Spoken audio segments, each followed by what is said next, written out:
We're following developing news now. Connecticut needs more police officers, but state GOP lawmakers say proposed legislation to fix the problem will only hurt recruiting efforts. Senate and House Republicans blasted two bills they say unfairly target police and prevent them from doing their jobs.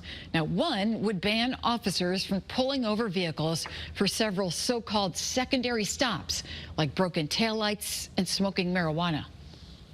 Someone could smoke marijuana and drive. So you have an officer pull up at a red light and there's somebody in a car and they're smoking marijuana.